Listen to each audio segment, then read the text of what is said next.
इसलिए मैं आगे बढ़ता हूं। संविधान का भी जिक्र आया, आर्टिकल 21 का भी यहां जिक्र आया। 75 साल हो गए संविधान को अंगीकार किए। संविधान में 3 चीजें बहुत महत्वपूर्ण हैं, जो हमने, कुछ लोग कहते हैं फ्रांस की क्रांति से लिए, और बहुत से ऐसे संविधान सभा के सदस्य थे, उन्होंने कहा नहीं, फ्रांस की क्रांति से नहीं लिए, कि हमारे यहां जो गणराज्य था, वैशाली या लिच्छवी, वहां से ये तीनों शब्द आए हैं, लिबर्टी, इक्वलिटी, फ्रेटर्निटी। ये कुछ लोग कहते हैं 1789 में जब फ्रांस की क्रांति हुई तब ये पूरे संसार में गए, लेकिन बाबा साहब B.R. अम्बेडकर संविधान सभा में कहते हैं कि ये शब्द हमारे हैं, हम गुलाम थे, इसलिए ये शब्द कहीं दब गए, लेकिन जब रिपब्लिक होता है तो ये तीनों शब्दों का महत्व बढ़ जाता है। वहां फ्रांस की क्रांति में लिबर्टी आगे था, लिबर्टी, इक्वलिटी, फ्रेटर्निटी। जब हमारा संविधान बन रहा था तो हमारे संविधान निर्माताओं ने भी मंथन किया और कहा कि पहले हम इक्वलिटी लेंगे। तो आपको ध्यान होगा कि संविधान के आर्टिकल 14 से लेकर के जो इक्वलिटी के प्रोविजन है वो पहले हैं और लिबर्टी बाद में है। तो जब बाबा साहब से किसी ने पूछा कि ऐसा आप क्यों कर रहे हो, तो उन्होंने कहा कि इसमें सर्वसम्मति बन गई है, इसलिए हम इक्वलिटी पहले लेते हैं। कारण कि अगर समानता रही समाज में तो स्वतंत्रता सुरक्षित रहेगी, और समानता नहीं रही समाज में तो स्वतंत्रता सुरक्षित नहीं रहेगी। बाबा साहब के वो शब्द कॉन्स्टिट्यूएंट असेंबली में कहे हुए आज भी समाज में गूंज रहे हैं। इसलिए हमारे समाज में संविधान लागू होने के बाद समानता की ओर भी तेजी से कदम बढ़ाया, स्वतंत्रता हमारी सुरक्षित रहे, इस दिशा में भी काम किया, और फ्रेटर्निटी, जिसको बंधु भाव कहते हैं, वो भी विकसित हो, इस दिशा में भी काम किया। लिबर्टी, इक्वलिटी, फ्रेटर्निटी, ये 3 हमारे शब्द जो हैं वो संविधान की आत्मा है। और संविधान की जब आत्मा होती है तो सिस्टम उस आत्मा के अनुसार काम करता है, तो सिस्टम भी इंप्रूव होता रहता है। आज जुडिशियल सिस्टम इंप्रूव करने की बात यहाँ हो रही है। आप देखिए 1 जुलाई 2024 बहुत हिस्टोरिकल डे है इस देश का, कि 1 जुलाई 2024 को हमारे यहाँ पे न्यू क्रिमिनल जस्टिस सिस्टम में 3 नए कानून लागू हो गए। लोगों ने कहा कैसे लागू होंगे, हम तो शुरू से आईपीसी करते आ रहे हैं। मैं साउथ में एक कॉन्फ्रेंस में गया, उन्होंने कहा भी ये हमारे तो समझ में नहीं आ रहा, ये नाम तो बहुत क्लिष्ट है। तो हमने कहा क्या क्या नहीं समझ में आ रहा है? भारतीय न्याय संहिता समझ में नहीं आ रहा। बोला आईपीसी बोलते थे, मैंने कहा इसको बीएनएस बोल दो, उसमें तो कोई दिक्कत नहीं, छोटा बोल। तो उन्होंने कहा बीएनएस बोल सकते हैं, हाँ बीएनएस बोल, कोई दिक्कत नहीं है। तो आपको शायद जानकारी होगी, और जानकारी है भी, मैं बता दूं कि चंडीगढ़ में ये सारे सिस्टम जो ठीक करने के लिए नरेंद्र मोदी जी ने एक संकल्प लिया, ई प्रिजन प्लेटफॉर्म, ई फॉरेंसिक प्लेटफॉर्म, ई प्रोसिक्यूशन प्लेटफॉर्म, ई कोर्ट, ई साक्ष्य, ई समन्वय, ये हमारे CCTNS के पार्ट हैं, crime and criminal tracking network system. पूरे देश में तीनों नए कानून लागू हो गए, अच्छी तरह से लागू हो गए, कोई दिक्कत नहीं आ रही है। लेकिन चंडीगढ़ में ये सारे सिस्टम लागू हो गए, इसलिए जुडिशियल सिस्टम भी निश्चित रूप से बदलेगा, और जो पेंडेंसी है केसेस की निश्चित रूप से नए कानूनों के बाद कब होगी, ऐसा मैं विश्वास 100% करता हूं टेक्नोलॉजी के माध्यम से। अब देखिए एक विषय आता है कि कम करते हैं, यहां भी मैंने देखा जजेज में भी थोड़ा भाईचारा बढ़ना चाहिए, ऐसा विषय है नहीं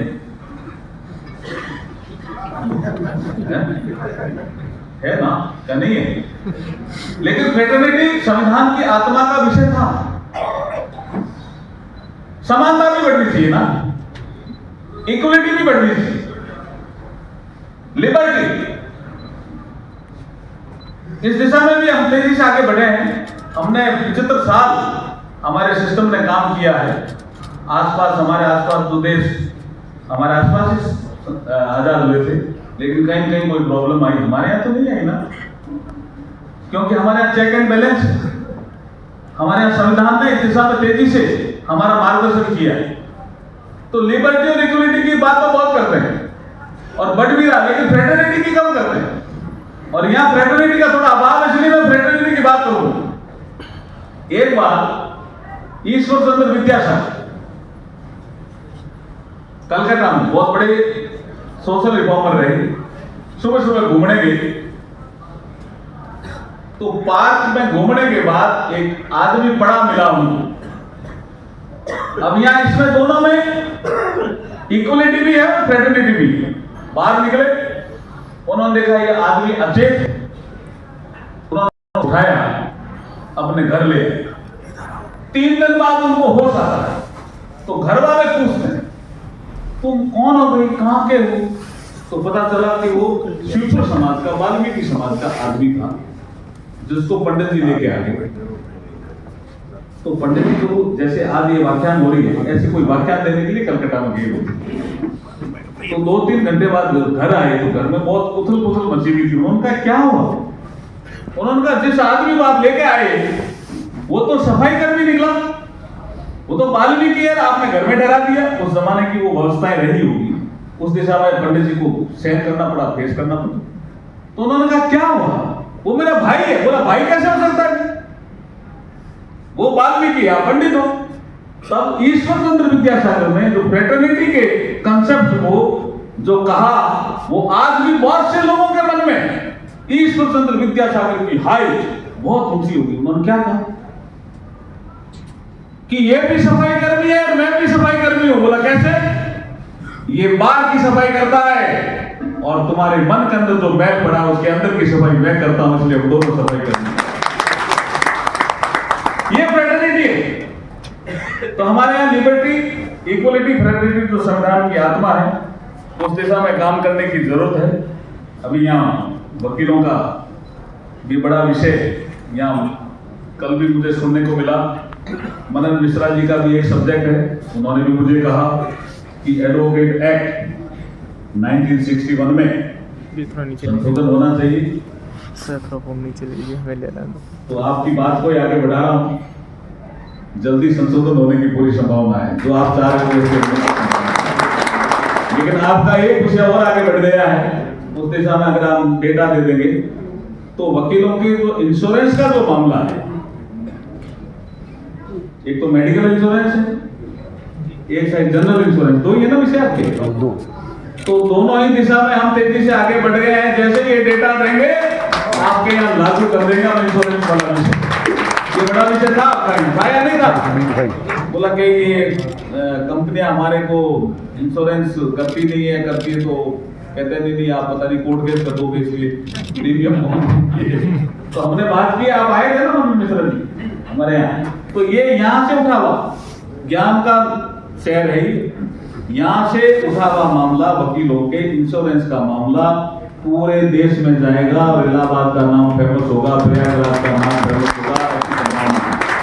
तो ऐसे चिंतन मनन मंथन जब होते रहते हैं तो निश्चित रूप से कोई न कोई अमृत निकलता है। और जो राजन गोगोई साहब ने जो विषय रखा है, उस विषय में हम निश्चित रूप से चिंतन करेंगे। और हो सकता है मैं आपके पास एक बार आ भी जाता हूँ, कुछ विषय तो यहाँ ओपनली नहीं बोलने को होते हैं, तो वहाँ भी कुछ नोट कर लेंगे। और ऑनरेबल जस्टिस सूर्यकांत जी भी बैठे हैं, निश्चित रूप से हम बात करेंगे। क्योंकि अभी जो इस देश में वो शासन ये चाहता है कि 2047 तक ये देश विकसित भारत का। और अभी हम रंजन गोगोई साहब हम बात कर रहे थे कि जुडिशियल सिस्टम में तेजी से सुधार होने पर ही देश विकसित भारत की ओर बढ़ेगा। तो जब मिशन हमने ले लिया कि भारत को विकसित भारत बनाना है, तो जुडिशरी वाला सिस्टम में भी कोई कमी है तो उसको निश्चित रूप से हम दूर करेंगे। और आज ये जो पंडित कन्हैयालाल मिश्रा मेमोरियल कमेटी के द्वारा जो आयोजित कार्यक्रम था, उसमें आपने मुझे बुलाया, उसके लिए मैं It is with great joy and enthusiasm that we have gathered today to discuss the text of the present problems faced by the judicial system of the country.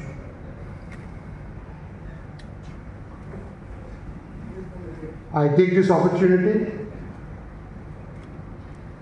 to say that I really feel proud to be the president or the chairman of this committee, though the work is being done by Justice Taran Agarwal, Santosh Tripathi and Rajbanshi and the members of the executive committee.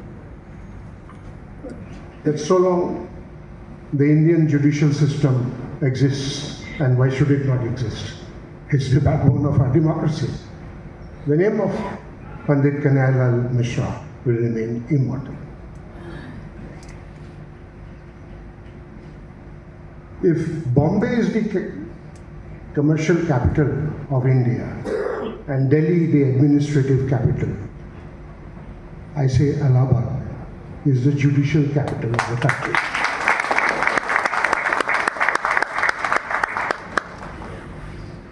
"80 districts, about 4,000 courts, 160 High Court judges. Though in terms of area, it is the fourth largest area, state of the country. Chief Justice Bhansali, your state is the largest in area. It has 33 districts. UP is the fourth largest state in terms of area. It has 80 districts. Now, why I say this is I think Allahabad, with 160 seats in the High Court and 4,000 seats in the lower judiciary, is an ideal laboratory, a very big laboratory, for experimenting the reforms that the Indian judicial system needs to solve its problems. And I think the problem is what? Pendency.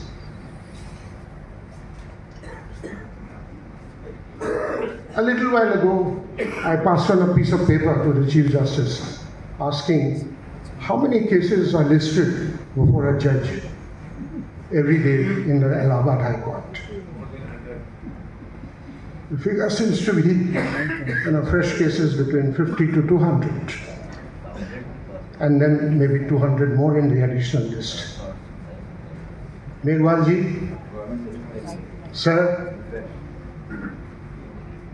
judge bhi insaan hai. Suryakant ji,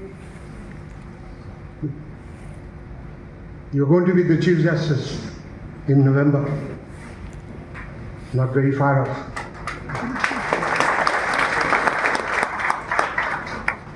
You'll have a tenure of over a year. Do something about it.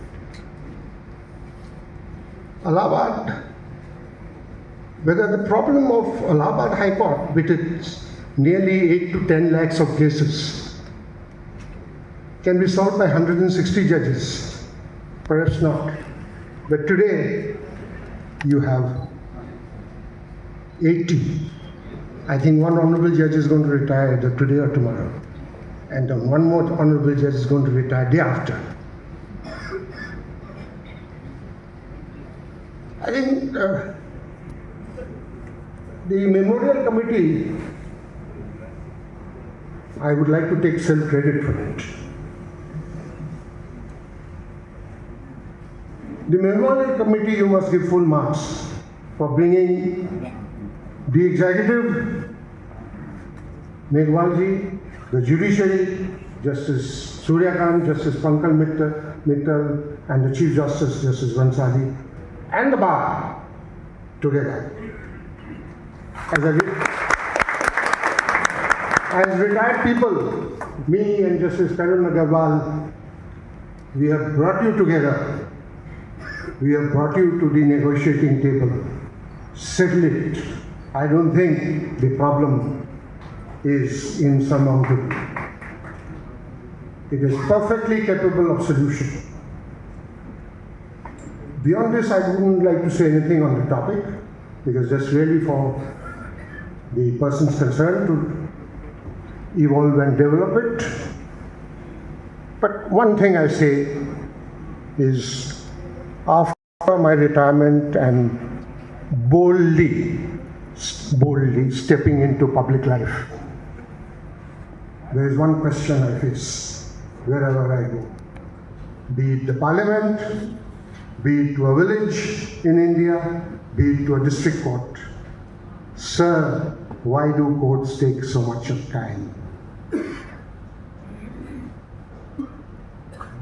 I regret to say I don't have an answer. But my further regret is, as the Chief Justice of India for 13 months, I could do nothing about it.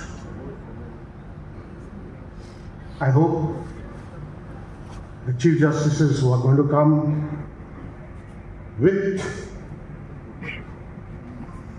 together with the Law Minister, Megwal ji, and the government, and of course the bar, where you have a very dynamic person, Manan Mishra, we will be able to solve this problem of adults.